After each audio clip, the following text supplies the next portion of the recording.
Tuhan bersamamu dan bersama rohmu. Inilah Injil suci menurut Lukas. Dimuliakanlah Tuhan.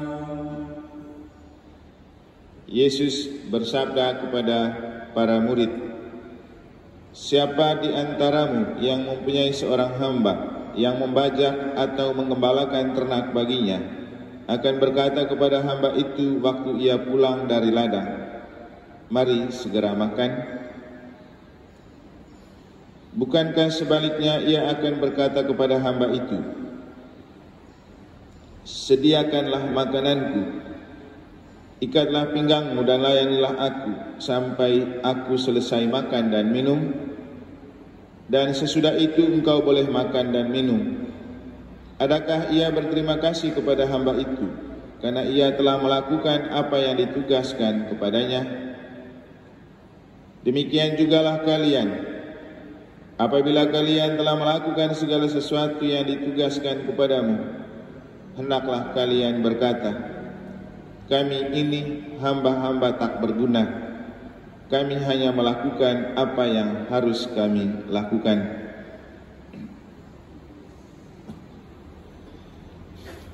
Demikianlah sabda Tuhan. Terpujilah Kristus.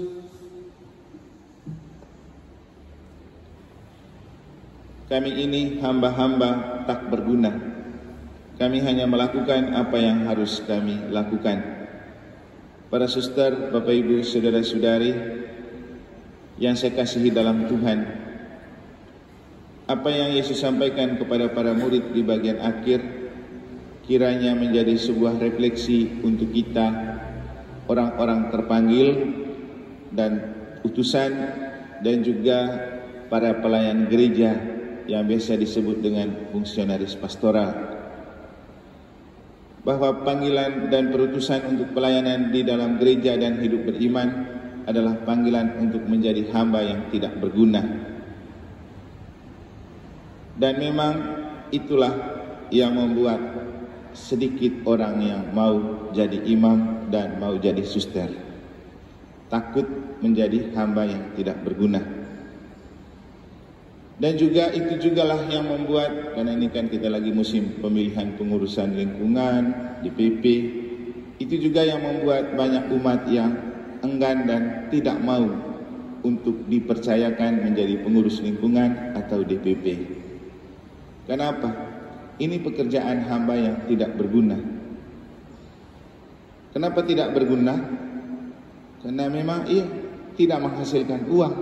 Apa gunanya? Tidak berguna karena apa? Ini pekerjaan rohani yang banyak orang tidak berminat. Ini pelayanan yang tidak semua orang suka untuk mengikuti. Sehingga kenapa banyak orang tidak mau? Karena pekerjaannya berat, gajinya tidak ada, upahnya tidak ada. Nanti coba kita pasang-pasang telinga di musim-musim pemilihan pengurus lingkungan. Ada dan cukup banyak yang menolak. Apa? Kenapa? Takut. Takut apa? Mungkin karena tidak dapat upah itu sedikit. Tapi yang paling ditakutin adalah ketika menjadi pengurus diobok-obokin sama umat yang lain. Ketika mereka sudah memilih kita, nanti kemudian mereka mempermainkan kita. Itu yang orang takut. Tapi memang Yesus mewanti-wanti untuk kita bahwa ketika kita diperlakukan seperti itu, karena memang harus begitu. Tidak ada hamba yang dihargai. Yesus mengambil contoh tentang kalau kamu menjadi tuan dan kamu punya hamba, apakah kamu tahu berterima kasih? Ya, namanya jadi hamba pasti hanya disuruh untuk melakukan, belum tentu diberi ucapan terima kasih. Dan Yesus bilang, kamu itu kenyataan yang harus kamu alami. Maka ketika kamu melakukan apapun dan kamu selesai melakukan, kamu harus memakai prinsip, kami cumalah hamba yang tidak berguna yang harus melakukan apa yang harus kami lakukan. Apa yang harus dilakukan? Perintah Allah, kepercayaan Allah, tugas-tugas dan tanggung jawab yang dipercayakan Allah. Maka konsekuensinya, kadang kita tidak dihargai oleh sesama dan dunia, tapi tidak apa-apa. Tapi pekerjaan dan pelayanan harus tetap terus berjalan, karena itu kepercayaan dan panggilan Allah. Mungkin kita masih ingat khotbah yang waktu di gua saya sampaikan. Apapun kenyataan dan tantangan bagi seorang pelayan Tuhan, ia harus terus berjalan. Seperti kata Yesus, ketika ia diusir dari Yerusalem, ia mengatakan, aku harus terus berjalan dan terus berada di sini. Kenapa? Tentang proyek Tuhan, bukan proyek manusia. Proyek kerajaan Allah, bukan proyek kerajaan manusia. Jadi inilah beberapa kenyataan yang memang harus dihadapi, yang sekaligus membuat orang merasa susah dan tidak mau menjadi pelayan-pelayan gereja. Karena ia harus menjadi hamba. Hamba yang punya prinsip cuman alat di tangan Tuhan. Saya pikir prinsip hamba ini sudah dilakukan oleh Yesus. Yesus menempatkan diri sebagai hamba yang tidak berguna bagi dunia, tapi dipakai oleh Allah. Kemudian Bunda Maria, aku ini hamba Tuhan, terjadilah padaku menurut perkataan. Jadi posisi sebagai hamba adalah posisi yang tidak diminati dan disukai oleh orang banyak. Selain karena tidak mendapat upah, juga akan diobok-obok. Tapi tidak apa-apa, karena Tuhan pasti selalu menjaga dan memelihara. Akhirnya para suster dan Bapak Ibu saudara-saudari, pesan Santo Paulus dalam bacaan pertama sangat baik. Kebetulan kita yang ikut misa ini kan sudah tua-tua semua. Hal yang sangat baik, dan kemudian kenapa di dalam gereja itu memilih dewan-dewan yang sudah sesepuh atau tua? Karena anggapannya mereka lebih dewasa dalam iman. Ini surat kepada Titus ini baik sekali untuk kita renungkan.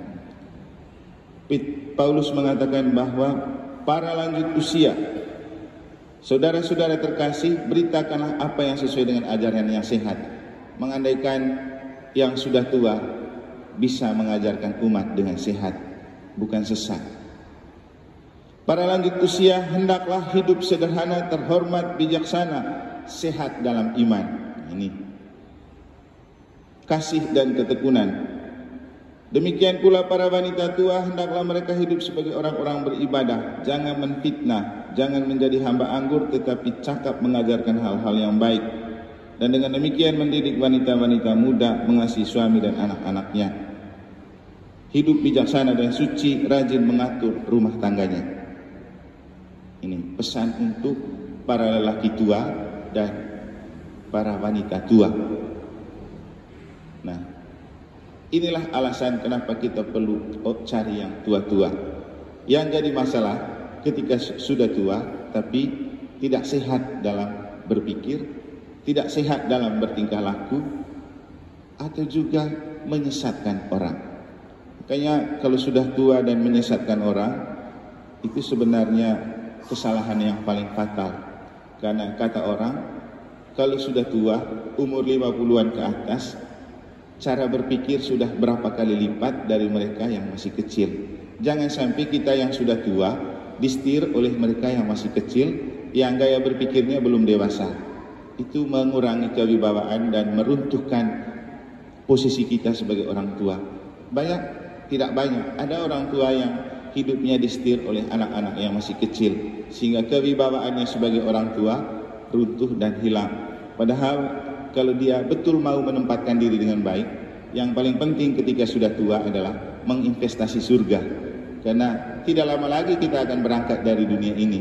Maka yang paling penting banyak buat baik, banyak mengajarkan kasih yang oleh Santo Paulus dilukiskan dengan ajaran-ajaran yang sehat, bukan sesat. Kemarin Santo Paulus bicara tentang, Yesus berbicara tentang jangan menyesatkan orang. Karena kalau kamu menyesatkan orang, itu parah. Lebih baik kamu ambil batu gantung di leher lalu lemparkan diri ke laut, mati, daripada menyesatkan orang. Kita berdoa untuk para orang tua di paroki kita, supaya hidup sebagai orang sehat dalam iman, menyelamatkan orang dan bukan menyesatkan orang. Semoga Tuhan memberkati.